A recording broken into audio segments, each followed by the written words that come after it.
ರೈತನ ನೇಗಿಲಿಗೆ ಸಿಕ್ತು 500 ವರ್ಷಗಳ ಹಳೆಯ ಇತಿಹಾಸ. ನಾಗಮಂಗಲದ ದಡಗ ಗ್ರಾಮದಲ್ಲಿ ಕನ್ನಡ ಶಾಸನ ಪತ್ತೆ. ಕಲ್ಲಿನಲ್ಲಿ ಅಡಗಿತ್ತು ಐತಿಹಾಸಿಕ ದಾನಪತ್ರದ ಸತ್ಯ. ಸಚಿವ ಸತೀಶ್ ಜಾರಕಿಹೊಳಿ ವಿರುದ್ಧ ವದಂತಿ, ಕಿಡಿಗೇಡಿಗಳ ಬಂಧಿಸುವಂತೆ ಮೈಸೂರಿನಲ್ಲಿ ಪ್ರತಿಭಟನೆ. ಜಾರಕಿಹೊಳಿ ಪರ ರಸ್ತೆಗಿಳಿದು ಬೆಂಬಲಿಗರ ಹೋರಾಟ. 8 ವರ್ಷಗಳಿಂದ ಸ್ತಬ್ಧವಾದ ಐತಿಹಾಸಿಕ ಚಿಕ್ಕ ಗಡಿಯಾರ. ಮೈಸೂರಿನ ಹೃದಯ ಭಾಗದಲ್ಲೇ ಇತಿಹಾಸಕ್ಕೆ ಕುತ್ತು.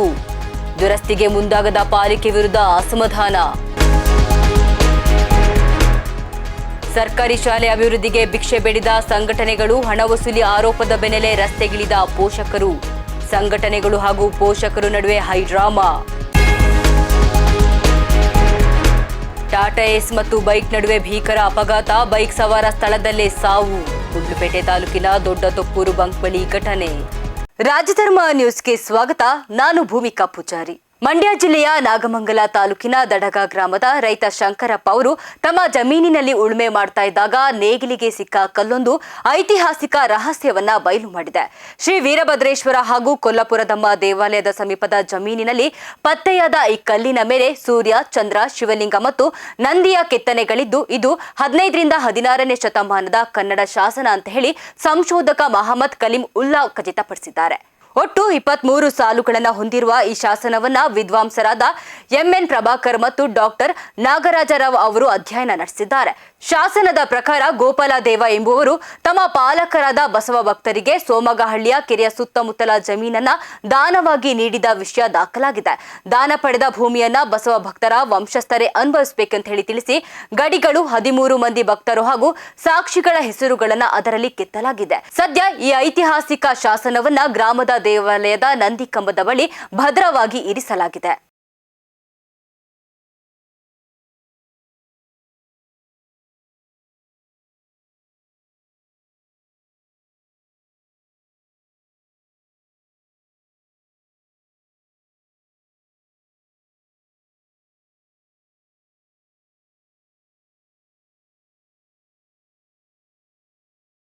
ಸಚಿವ ಸತೀಶ್ ಜಾರಕಿಹೊಳಿ ವಿರುದ್ಧ ಸಾಮಾಜಿಕ ಜಾಲತಾಣದಲ್ಲಿ ಸುಳ್ಳು ವದಂತಿಗಳನ್ನು ಹಬ್ಬಿಸ್ತಾ ಇರುವ ಕಿಡಿಗೇಡಿಗಳ ವಿರುದ್ಧ ಕ್ರಮ ಕೈಗೊಳ್ಳಬೇಕು ಅಂತ ಹೇಳಿ ಒತ್ತಾಯಿಸಿ ಮೈಸೂರಿನಲ್ಲಿ ಇಂದು ಪ್ರತಿಭಟನೆ ನಡೆಸಲಾಯಿತು.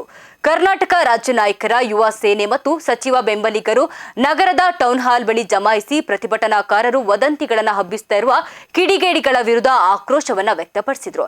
ಈ ವೇಳೆ ಪ್ರತಿಭಟನೆಯ ನೇತೃತ್ವ ವಹಿಸಿದ ಸಂಘಟನೆಯ ರಾಜ್ಯಾಧ್ಯಕ್ಷ ದೇವರಾಜು ಟಿ ಕಾಟೂರು ಮಾತನಾಡಿ, ಸಚಿವ ಸತೀಶ್ ಜಾರಕಿಹೊಳಿ ಅವರು ಮಾಜಿ ಸಿಎಂ ಸಿದ್ದರಾಮಯ್ಯನವರ ಬೆನ್ನಿಗೆ ನಿಂತಿಲ್ಲ ಹಾಗೂ ಅವರ ವಿರುದ್ಧ ಸಹಿ ಸಂಗ್ರಹಿಸಿದ್ದಾರೆ ಎಂಬ ಸುಳ್ಳು ಪೋಸ್ಟರ್ಗಳನ್ನು ಕಿಡಿಗೇಡಿಗಳು ಸಾಮಾಜಿಕ ಜಾಲತಾಣದಲ್ಲಿ ಹರಿಬಿಟ್ಟಿದ್ದಾರೆ. ಇಬ್ಬರು ನಾಯಕರ ನಡುವೆ ಭಿನ್ನಾಭಿಪ್ರಾಯ ಮೂಡಿಸುವ ಮತ್ತು ತಂದಿಡುವ ಷಡ್ಯಂತ್ರ ಇದಾಗಿದ್ದು ಸಮಾಜದಲ್ಲಿ ಗೊಂದಲ ಸೃಷ್ಟಿಸಲು ಪ್ರಯತ್ನಿಸುತ್ತಿರುವ ಕಿಡಿಗೇಡಿಗಳನ್ನ ಕೂಡಲೇ ಬಂಧಿಸಬೇಕು ಅಂತ ಹೇಳಿ ಒತ್ತಾಯಿಸಿದ್ರು.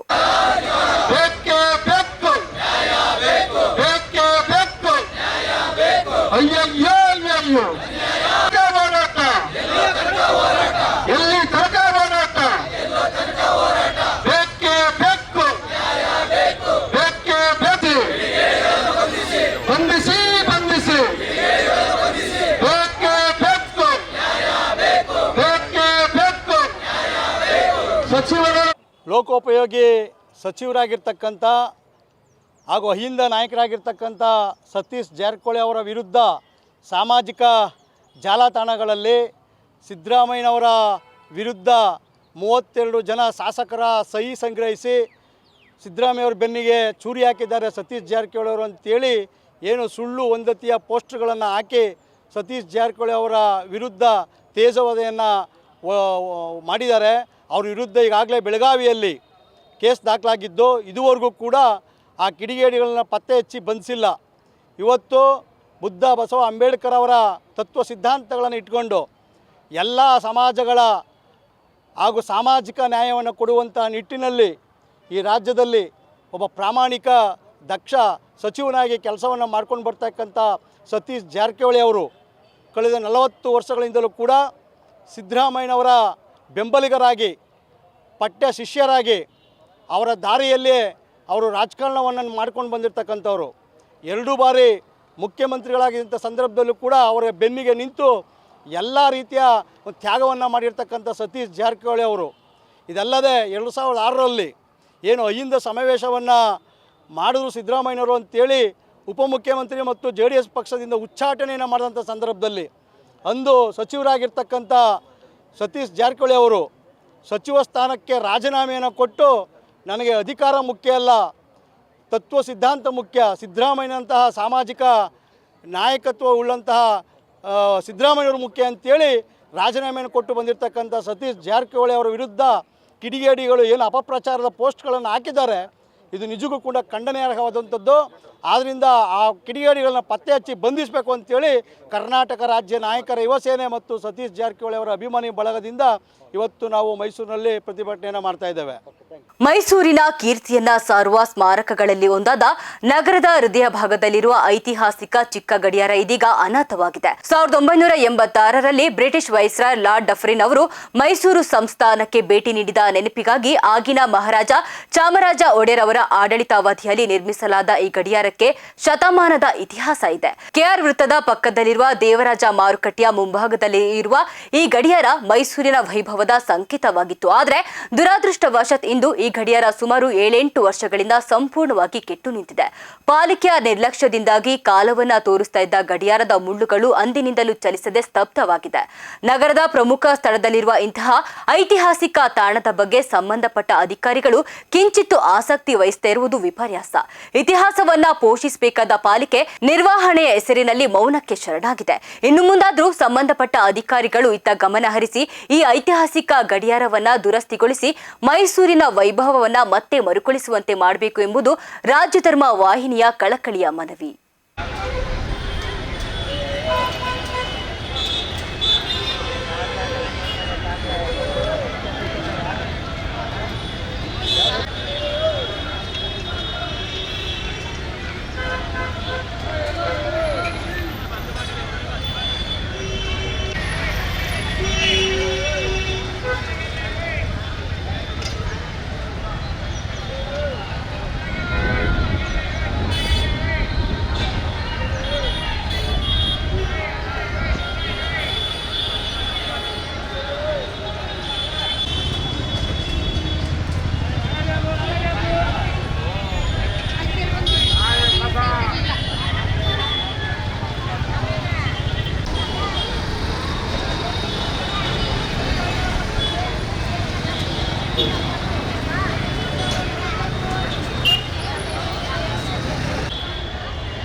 ಟಾಟಾ ಏಸ್ ಹಾಗೂ ಬೈಕ್ ನಡುವೆ ಅಪಘಾತ ಸಂಭವಿಸಿದ್ದು ಬೈಕ್ ಸವಾರನೊಬ್ಬ ಸ್ಥಳದಲ್ಲೇ ಮೃತಪಟ್ಟಿರುವ ಘಟನೆ ಗುಂಡ್ಲುಪೇಟೆ ತಾಲೂಕಿನ ದೊಡ್ಡ ತೊಪ್ಪೂರು ಬಂಕ್ ಬಳಿ ನಡೆದಿದೆ.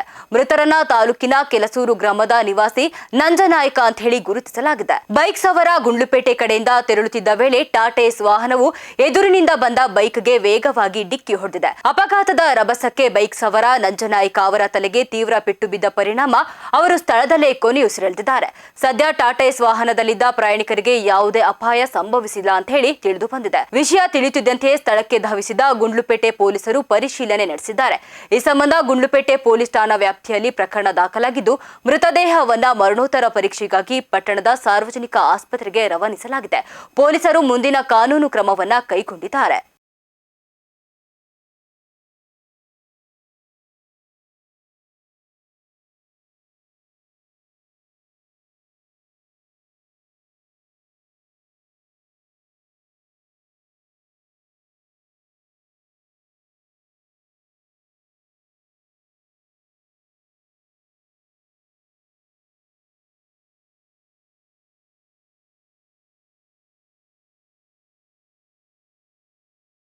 ಮಾದರಿ ಶಾಲೆಯಲ್ಲಿ ಶೌಚಾಲಯ ಸ್ವಚ್ಛತೆಗಾಗಿ ಹಣ ವಸೂಲಿ ಮಾಡುತ್ತಿರುವ ಆರೋಪದ ಮೇಲೆ ಇದೀಗ ಶಾಲೆ ಆವರಣ ಹೈಡ್ರಾಮಾಗೆ ಸಾಕ್ಷಿಯಾಗಿದೆ. ಶಾಲೆಯ ಆಡಳಿತ ಮಂಡಳಿ ವತಿಯಿಂದ ಪೋಷಕರಿಂದ ಹಣ ವಸೂಲಿ ಮಾಡುತ್ತಿರುವುದನ್ನು ಖಂಡಿಸಿ ಕೆಲವು ಸಂಘಟನೆಗಳು ಪಟ್ಟಣದ ಮುಖ್ಯ ಬೀದಿಗಳಲ್ಲಿ ಶಾಲೆಗಾಗಿ ಭಿಕ್ಷಾಟನೆ ಅಭಿಯಾನವನ್ನು ಹಮ್ಮಿಕೊಂಡಿದ್ದು, ಶಾಸಕ HT ಮಂಜು ಅವರು ಈ ಶಾಲೆಯ SDMC ಅಧ್ಯಕ್ಷರಾಗಿದ್ದರೂ ಪೋಷಕರಿಂದ ಹಣ ವಸೂಲಿ ನಡೆಯುತ್ತಿರುವುದು ಸರಿಯಲ್ಲ ಅಂತ ಹೇಳಿ ಸಂಘಟನೆಗಳು ಆರೋಪವನ್ನ ಮಾಡಿದ್ದಾರೆ. ಇನ್ನು ಸರ್ಕಾರಿ ಶಾಲೆಗೆ ಹಣ ಹೊಂದಿಸಲು ನಾವು ಭಿಕ್ಷೆ ಬೇಡುವ ಮೂಲಕ ಪ್ರತಿಭಟನಾ ಹಾದಿಯನ್ನ ಹಿಡಿದಿದ್ರು. ಆದ್ರೆ ಸಂಘಟನೆಗಳ ಈ ನಡೆಯಿಂದ ಕೆರಳಿದ ಶಾಲಾ ಮಕ್ಕಳ ಪೋಷಕರು ತಮ್ಮ ಶಾಲೆ ಮತ್ತು ಮಕ್ಕಳ ಹೆಸರನ್ನ ಬಳಸಿಕೊಂಡು ಭಿಕ್ಷಾಟನೆ ಮಾಡ್ತಾ ಇರುವುದು ಅವಮಾನಕಾರಿ ಅಂತ ಹೇಳಿ ಕಿಡಿಕಾರಿದ್ದು, ಕೆಲಕಾಲ ದುರ್ಗಾ ಭವನ್ ವೃತ್ತದಲ್ಲಿ ಸಂಘಟನೆಗಳು ಮತ್ತು ಪೋಷಕರ ನಡುವೆ ತೀವ್ರ ಮಾತಿನ ಚಕಮಕಿ ನಡೆಯಿತು. ಎರಡು ಬಣಗಳ ನಡುವಿನ ವಾಗ್ವಾದ ವಿಕೋಪಕ್ಕೆ ಹೋಗಿ ಪರಿಸ್ಥಿತಿ ಕೈಮೀರ್ತಾ ಇದ್ದಂತೆ ಸ್ಥಳಕ್ಕೆ ಧಾವಿಸಿದ ಸ್ಥಳೀಯ ಪೊಲೀಸರು ಮಧ್ಯಪ್ರವೇಶ ಮಾಡಿದ್ರು. ಎರಡೂ ಕಡೆಯವರನ್ನ ಸಮಾಧಾನಪಡಿಸಿ ಪರಿಸ್ಥಿತಿಯನ್ನ ನಿಯಂತ್ರಣಕ್ಕೆ ತಂದಿದ್ದು, ಸರ್ಕಾರಿ ಶಾಲೆಯಲ್ಲಿ ನಡೆಯುತ್ತಿರುವಂತಹ ಈ ಹಣ ವಸೂಲಿ ವಿಚಾರ ಈಗ ಪಟ್ಟಣದಲ್ಲಿ ದೊಡ್ಡ ವಿವಾದಕ್ಕೆ ಕಾರಣವಾಗಿದೆ.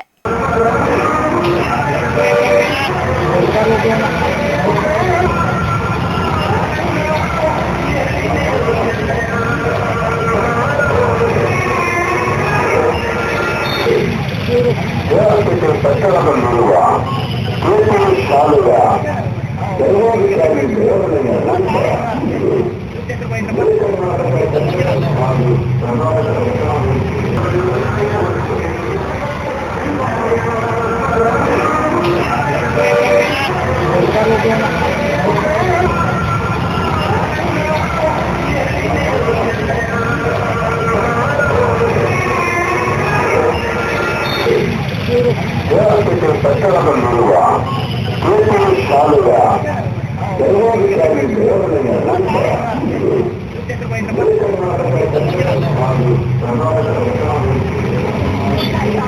ಸರಿ ಕೇಳುವಾಗ ಇವರು ಯಾವುದೇ ರೀತಿ ಪ್ರತಿಕ್ರಿಯೆ ಕೊಡ್ಲಿಲ್ಲ.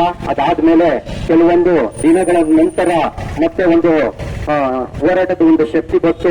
ಇದು ನಾಗರಿಕತೆಯಲ್ಲೂ ಜನಕ್ಕೂ ಗೊತ್ತಾಗ್ಬೇಕು, ಅರಿವು ಮೂಡಿಸ್ಬೇಕು. ಯಾಕೆ ಅಂತಂದ್ರೆ ನಾವು ಅವತ್ತು ಮಾಡಿರುವಂತ ಹೋರಾಟದಲ್ಲಿ ಇವರು ತಗೊಳ್ತಿದ್ದಂತ 5,000 ರೂಪಾಯಿ ದುಡ್ಡನ್ನ ಕಮ್ಮಿ ಮಾಡಿ ಪಾವತಿ ಮಾಡಿ ಇವತ್ತು ನಾವು ಮತ್ತೆ ಹೋರಾಟಕ್ಕೆ ಇಳಿದಾಗ 1,000 ರೂಪಾಯಿ ನಿಗದಿ ಮಾಡಿದ್ದಾರೆ. ನಮ್ಮ ಹೋರಾಟದ ಸಿದ್ಧಾಂತ ಏನಪ್ಪಾ ಅಂತಂದ್ರೆ ಈ 1,000 ರೂಪಾಯಿನು ಸರ್ಕಾರಿ ಶಾಲೆಗೆ ನೀವು ಯಾಕೆ ತಗೊಳ್ತೀರಿ ಅಂತ ಹೇಳಿ ನಾವು ಪೋಷಕರು ಬಡವರು ಮಕ್ಕಳು ಅವ್ರ ಹತ್ರ ತಗೋಬಿಡಿ, ಸರ್ಕಾರದಿಂದ ಏನ್ ಅನುದಾನ ಬರುತ್ತೆ ಅದು ತಗೊಳ್ಳಿ ಅಂತ ಹೇಳಿದಾಗ ಇವತ್ತು ಈ ಮಟ್ಟಕ್ಕೆ ಇವತ್ತು ನಾವು ಹೋರಾಟಕ್ಕೆ ಇಳಿದಿರುವಂತ ರೂಪರೇಷೆಗಳು. ನಮ್ಮ ಹೋರಾಟ ಇವತ್ತಿನ ಹೋರಾಟ ಏನಪ್ಪಾ ಅಂತಂದ್ರೆ ಈ 1,000 ನೀವು ನಿಗದಿ ಮಾಡಿರುವಂತ ದುಡ್ಡ ತಗೋಬೇಡಿ ಅಂತ ಹೇಳಿ ನಾವು ಹೋರಾಟನ ಹಮ್ಮಿಕೊಂಡಿರೋದು. ಹಾಗಾಗಿ ಮಂಡ್ಯ ಜಿಲ್ಲೆ ಮಳವಳ್ಳಿ ತಾಲೂಕಿನ ತಳಗವಾದಿ ಗ್ರಾಮದಲ್ಲಿ ಚಿರತೆಯೊಂದು ರಾಜಾರೋಷವಾಗಿ ಓಡಾಡ್ತಾ ಇದ್ದು, ಗ್ರಾಮಸ್ಥರು ದಿನದ 24 ಗಂಟೆಯೂ ಆತಂಕದಲ್ಲೇ ಕಾಲ ಕಳೆಯುವಂತಾಗಿದೆ. ತಳಗವಾದಿ ಗ್ರಾಮದ ಸರ್ಕಾರಿ ಪದವಿ ಪೂರ್ವ ಕಾಲೇಜು ಮತ್ತು ಜನನಿ ಬೀಡ ಪ್ರದೇಶದ ಸಮೀಪವೇ ಚಿರತೆ ಪ್ರತ್ಯಕ್ಷವಾಗಿದ್ದು, ಈ ದೃಶ್ಯವನ್ನ ಸ್ಥಳೀಯರು ಕಾರಿನಲ್ಲಿದ್ದಾಗ ಮೊಬೈಲ್ನಲ್ಲಿ ಸೆರೆ ಹಿಡಿದಿದ್ದಾರೆ. ಇನ್ನು ರಸ್ತೆ ದಾಟ್ತಾ ಇದ್ದ ಬೃಹತ್ ಗಾತ್ರದ ಚಿರತೆಯನ್ನ ಕಂಡು ಗ್ರಾಮಸ್ಥರು ಬೆಚ್ಚಿ ಬಿದ್ದಿದ್ದಾರೆ. ಈಗಾಗಲೇ 10ಕ್ಕೂ ಹೆಚ್ಚು ಸಾಕು ಪ್ರಾಣಿಗಳನ್ನ ಚಿರತೆಗಳು ಬಲಿ ಪಡೆದಿದ್ದು, ಜನನಿ ಬೀಡ ಪ್ರದೇಶ ಹಾಗೂ ಶಿಕ್ಷಣ ಸಂಸ್ಥೆಯ ಸಮೀಪವೇ ಚಿರತೆ ಕಾಣಿಸಿಕೊಳ್ತಾ ಇರುವುದು ಸಾರ್ವಜನಿಕರಲ್ಲಿ, ಅದರಲ್ಲೂ ವಿದ್ಯಾರ್ಥಿಗಳ ಪೋಷಕರಲ್ಲಿ ಭೀತಿಯನ್ನ ಹುಟ್ಟಿಸಿದೆ. ಚಿರತೆ ಸಮಸ್ಯೆ ಮುಂದುವರಿತಾ ಇದ್ರೂ ಅರಣ್ಯ ಇಲಾಖೆ ಮಾತ್ರ ನಿರ್ಲಕ್ಷ್ಯ ವಹಿಸಿದೆ ಅಂತ ಹೇಳಿ ಗ್ರಾಮಸ್ಥರು ಆರೋಪಿಸಿದ್ದು, ಕೂಡಲೇ ಅರಣ್ಯ ಇಲಾಖೆ ಅಧಿಕಾರಿಗಳು ಸ್ಥಳಕ್ಕೆ ಬಂದು ಕಾರ್ಯಾಚರಣೆ ನಡೆಸಬೇಕು ಮತ್ತು ಚಿರತೆಗಳನ್ನ ಸೆರೆ ಹಿಡಿದು ಜನರನ್ನ ಈ ಆತಂಕದಿಂದ ಪಾರು ಮಾಡಬೇಕು ಅಂತ ಹೇಳಿ ತಳಗವಾದಿ ಗ್ರಾಮಸ್ಥರು ಆಗ್ರಹಿಸಿದ್ದಾರೆ.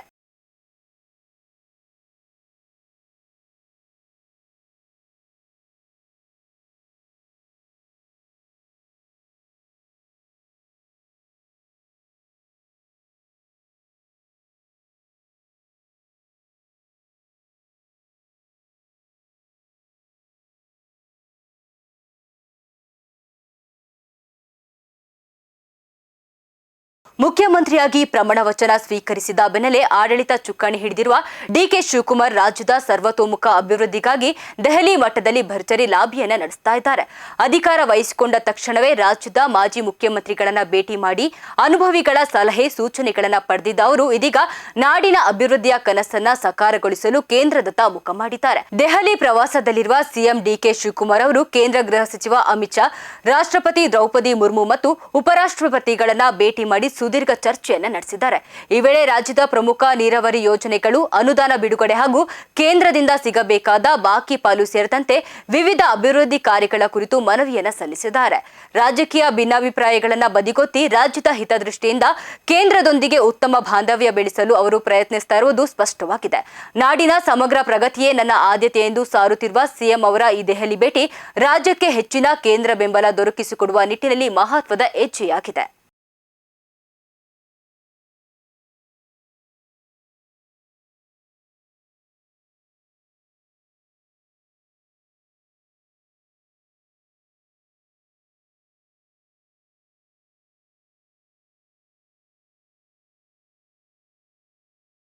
ಮೈಸೂರು, ಚಾಮರಾಜನಗರ ಸೇರಿದಂತೆ 5 ಜಿಲ್ಲೆಗಳ ನಾಯಕ ಜನಾಂಗದ ಏಕೈಕ ಶಾಸಕರಾದ ಅನಿಲ್ ಚಿಕ್ಕಮಾದು ಅವರಿಗೆ ಸಚಿವ ಸ್ಥಾನ ನೀಡಬೇಕು ಅಂತ ಹೇಳಿ ಎಸ್ ಚಿಕ್ಕಮಾದು ಅಭಿಮಾನಿ ಬಳಗ ಆಗ್ರಹಿಸಿದ್ದಾರೆ. ಎಚ್ಡಿ ಕೋಟೆಯಲ್ಲಿ ನಡೆದ ಸುದ್ದಿಗೋಷ್ಠಿಯಲ್ಲಿ ಜಿಲ್ಲಾಧ್ಯಕ್ಷ ಕ್ಯಾತನಹಳ್ಳಿ ನಾಗರಾಜು ಮಾತನಾಡಿ, ಈ ಭಾಗದ ನಾಯಕ ಜನಾಂಗದ 6 ಲಕ್ಷ ಮತದಾರರು ಕಳೆದ ಚುನಾವಣೆಯಲ್ಲಿ ಕಾಂಗ್ರೆಸ್ಗೆ 70% ಮತ ನೀಡಿದ್ದಾರೆ. ಹೀಗಿದ್ರೂ ನಮ್ಮ ಶಾಸಕರನ್ನ ಕಡೆಗಣಿಸುವುದು ಸರಿಯಲ್ಲ ಅಂತ ಹೇಳಿ ಆಕ್ರೋಶವನ್ನ ವ್ಯಕ್ತಪಡಿಸಿದರು.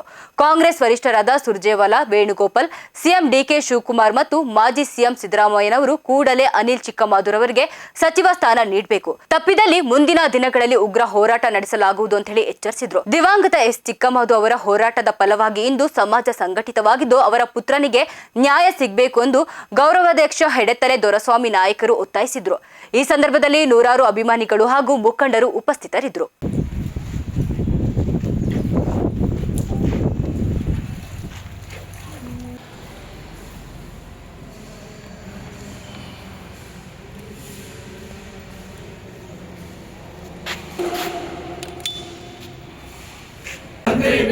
ಬೇಕೇ ಬೇಕು ಅನಿಲ್ ಚಿಕ್ಕಮಾದುರವರಿಗೆ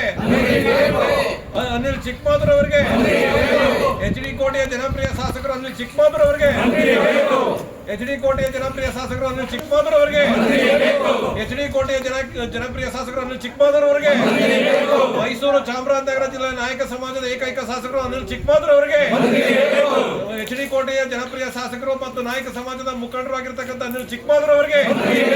ಮಂಡ್ಯ ಜಿಲ್ಲೆಯ ಪಾಂಡವಪುರ ತಾಲೂಕಿನ ಲಕ್ಷ್ಮೀಸಾಗರ ಗ್ರಾಮದಲ್ಲಿ ಹೃದಯ ವಿದ್ರಾವಕ ಘಟನೆಯೊಂದು ನಡೆದಿದ್ದು ನೀರಿನ ಸಂಪಿಗೆ ಬಿದ್ದು 2 ವರ್ಷದ ಮಗುವೊಂದು ಮೃತಪಟ್ಟಿದೆ. ಮೃತನನ್ನ ಹರೀಶ್ ಮತ್ತು ಸುಷ್ಮಾ ದಂಪತಿಯ ಪುತ್ರ ವಿನು ಅಂತ ಹೇಳಿ ಗುರುತಿಸಲಾಗಿದೆ. ಘಟನೆಯ ವಿವರ ಏನಂದ್ರೆ, ಇಂದು ವಿನು ಮನೆಯ ಮುಂದೆ ಆಟ ಆಡ್ತಾ ಇದ್ದ ವೇಳೆ ಆಯತಪ್ಪಿ ಮನೆಯ ಬಳಿ ಇದ್ದ ನೀರಿನ ಸಂಪಿಗೆ ಬಿದ್ದಿದ್ದಾನೆ. ಮಗು ಕಾಣಿಸದೇ ಇದ್ದಾಗ ಪೋಷಕರು ಹುಡುಕಾಟ ನಡೆಸಿದಾಗ ಮಗು ಸಂಪಿನಲ್ಲಿ ಬಿದ್ದಿರುವುದು ಬೆಳಕಿಗೆ ಬಂದಿದೆ. ತಕ್ಷಣವೇ ಮಗುವನ್ನ ಮೇಲಕ್ಕೆತ್ತಿ ಆಸ್ಪತ್ರೆಗೆ ಸಾಗಿಸಿದ್ರು. ಅಷ್ಟರಲ್ಲಾಗಲೇ ಮಗು ಮೃತಪಟ್ಟಿದೆ ಅಂತ ಹೇಳಿ ತಿಳಿದು ಬಂದಿದೆ. ಕಣ್ಣೆದುರೇ ಆಟ ಆಡ್ತಾ ಇದ್ದ ಕಂದಮ್ಮ ನೀರು ಪಾಲಾಗಿದ್ದನ್ನ ಕಂಡು ಪೋಷಕರ ಆಕ್ರಂದನ ಮುಗಿಲು ಮುಟ್ಟಿದೆ. ಗ್ರಾಮದಲ್ಲಿ ಶೋಕದ ವಾತಾವರಣ ನಿರ್ಮಾಣವಾಗಿದ್ದು ಪಾಂಡವಪುರ ಪೊಲೀಸ್ ಠಾಣೆಯಲ್ಲಿ ಈ ಸಂಬಂಧ ಪ್ರಕರಣ ದಾಖಲಾಗಿದೆ. ಪೊಲೀಸರು ಸ್ಥಳಕ್ಕೆ ಭೇಟಿ ನೀಡಿ ಪರಿಶೀಲನೆ ನಡೆಸಿದ್ದಾರೆ.